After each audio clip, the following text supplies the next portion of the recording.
Heureusement ici, il pleut que sur les cons.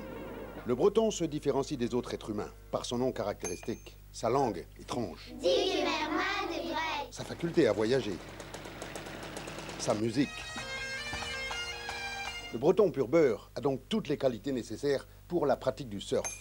Le surf est une activité aquatique, artistique, gymnastique, qui consiste à se procurer d'agréables sensations, comme celle de glisser sur une vague en bord de mer, debout sur une planche, ou de galérer 4 heures en voiture pour trouver des vagues. Le surf, c'est un art de vivre, quoi, qui amène à voyager, à faire des rencontres, à rentrer en communion avec la nature, ou encore à galérer des années pour se caler un tube de 4 secondes.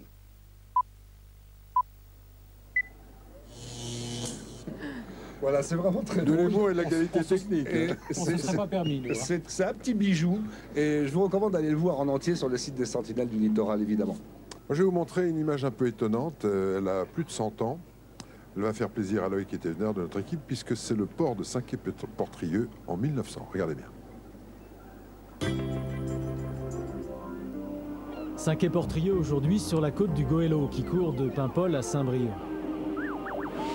En ce dimanche de la fin du mois de juin, en 1900 à Saint-Quay-Portrieux, les baigneurs ont investi la plage.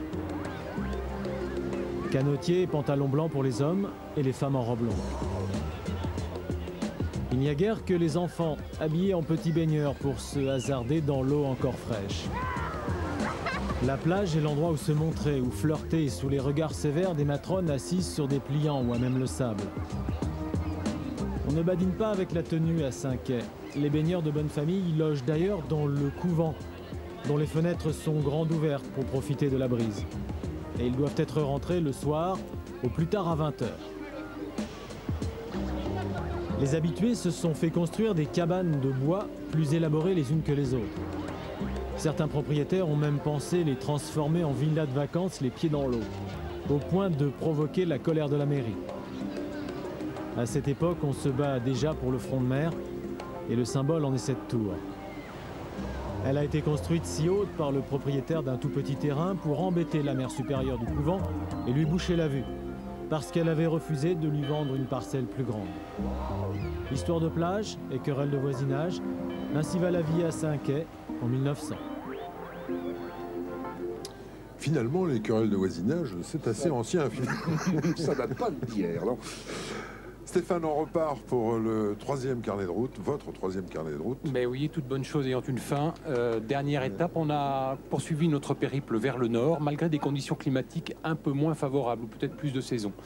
Et vous allez voir que nous avons de nouveau rencontré des sentinelles du littoral, parce qu'elles sont là à veiller hiver comme été sur leur coin de côte. Mais d'abord, je vous propose de faire un petit tour en... Excusez-moi, en shaker à hélice. Est-ce que vous savez ce que c'est qu'un shaker à hélice? Pas bien. Pas bien, bah vous allez voir.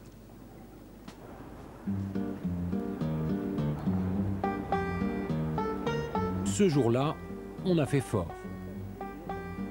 Le GR34 est à plus de 15 km à vol d'oiseau, mais pas moyen de faire autrement pour rencontrer Petit Louis et Pascal Perron, nos 2 sentinelles du jour. Il vole bien bas quelquefois, hein, Petit Louis. Les 2 comparses ont accepté de nous garder une petite place dans leur coucou, histoire de les accompagner pendant leur mission de survol de la baie de Saint-Brieuc. Bon, vivement qu'on retrouve le sentier des vaches. Non, c'est quoi, comment on dit le truc des vaches? On dit le plancher des vaches. Plancher des vaches. Bref, vivement qu'on rejoigne notre GR34.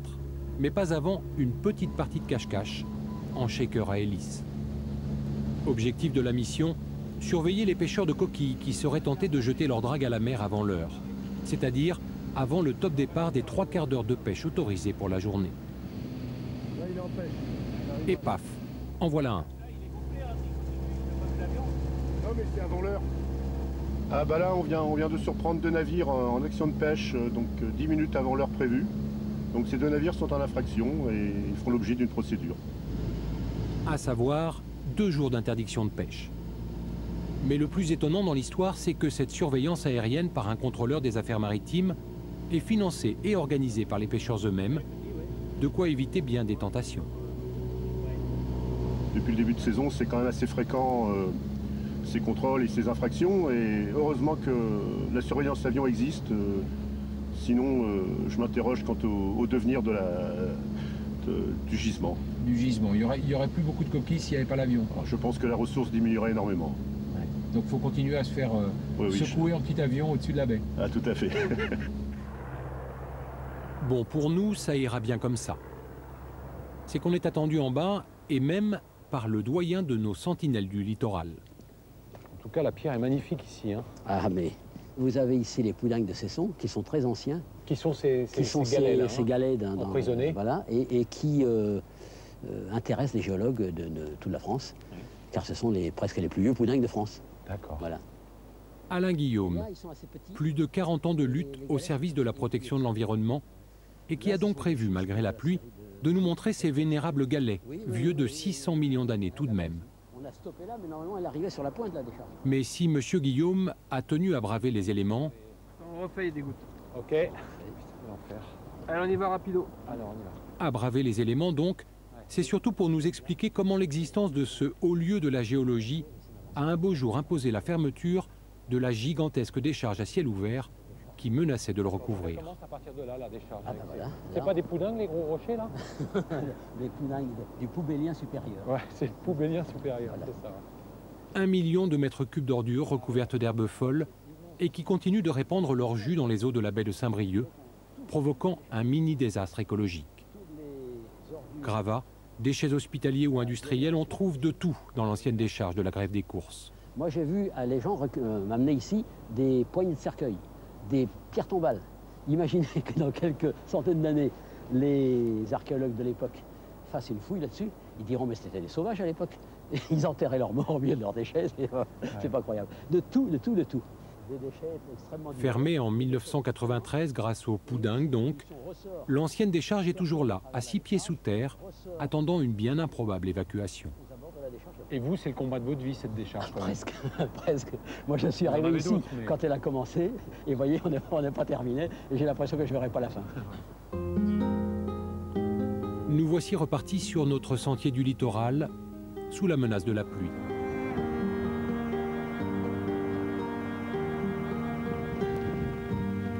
Ben voilà, comme ça, c'est fait. Et les prévisions ne sont pas franchement rassurantes. Les averses se produisent d'abord près des côtes, plus tard dans la journée dans l'intérieur des terres. Il pleut jeudi matin et vendredi après-midi. Entre les deux, des averses. Mais comme dit le dicton, en Bretagne, il pleut que sur les cons. Nous voici donc sous le soleil, aux abords de la pointe de Bécleux, qui domine magnifiquement la côte de Penthièvre. Attends, je comprends pas parce que sur la carte, ça montre bien que ça fait ça coupe sur la pointe là.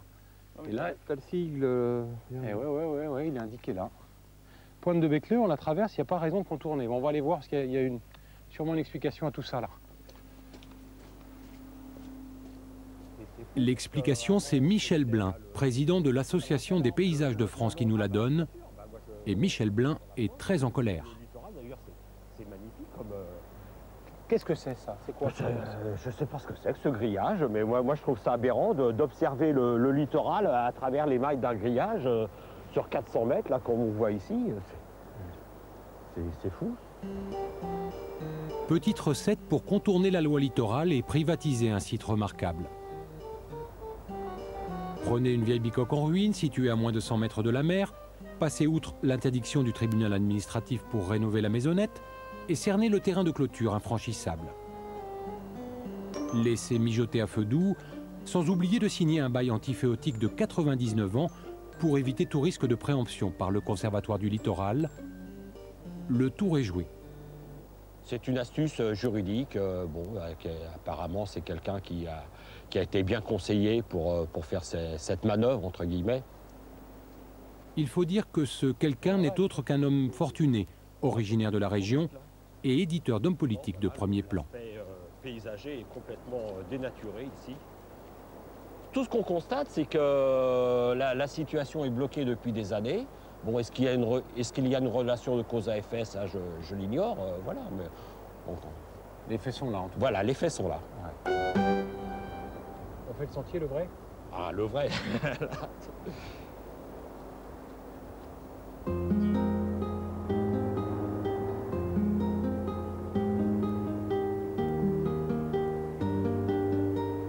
Nos pas nous mènent bientôt en vue des falaises du Cap Fréhel.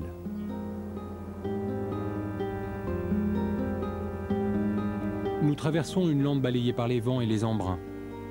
Une lande restée sauvage et libre de toute construction. Car ici, depuis toujours, c'est la mer qui décide. Seule la silhouette massive du Fort Lalatte semble capable de dicter sa loi aux éléments venus du large.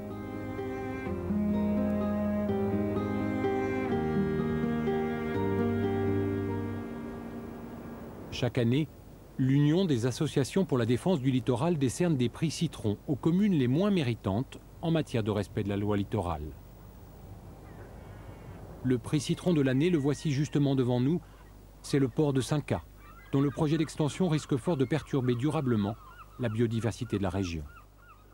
Donc en fait, derrière, c'est juste le parking, le port va être de ce côté-là. Jean-Marc Tennesson fait partie de ces procéduriers opiniâtres qu'il vaut mieux avoir à ses côtés que contre soi. Voilà, exactement. Le président de Cinca Nature Environnement a décidé de se battre jusqu'au bout pour dénoncer ce qu'il considère comme un scandale écologique, en s'appuyant notamment sur l'avis défavorable de la direction régionale de l'environnement. Ici, nous sommes très voisins de zones Natura 2000. Ouais. Et même dans les nouveaux projets de Natura 2000, toute cette partie-là, jusqu'au Cap Fréhel, va devenir, et ça a été décidé, une zone Natura 2000. Donc on est dedans, là, ou aux portes en tout cas. Écoutez, j'ai pas un pied à coulisses, hein, mais les poissons non plus, les herbiers non plus, on peut dire que oui. Ah oui, il y a quelques pages quand même. 4 lettres au président de la République. Des dizaines de courriers au ministre de l'écologie et aux parlementaires concernés pour leur demander de revoir le dossier. Rien n'y a fait. À part quelques promesses polies, aucune étude sérieuse n'a vu le jour et les travaux se poursuivent comme si de rien n'était. Monsieur Borloo vous a répondu là-dessus? Jamais. Mais pourquoi on ne s'intéresse pas à quelque chose comme ça là? C'est quand même, ça concerne l'écologie quand même, un port comme celui-là. Ben oui, je trouve aussi. Oui. Quant aux défenseurs du projet, il ne manque bien sûr pas d'arguments.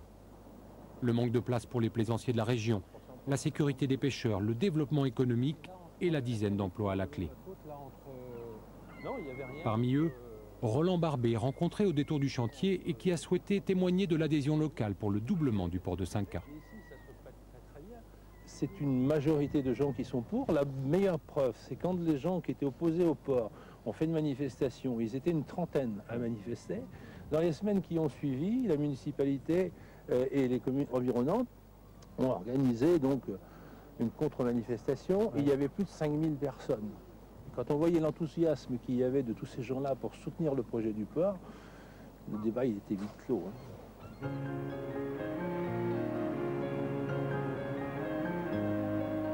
En reprenant notre périple vers le nord, on ne peut s'empêcher de penser que même seul contre tous, notre sentinelle du littoral n'a peut-être pas totalement tort.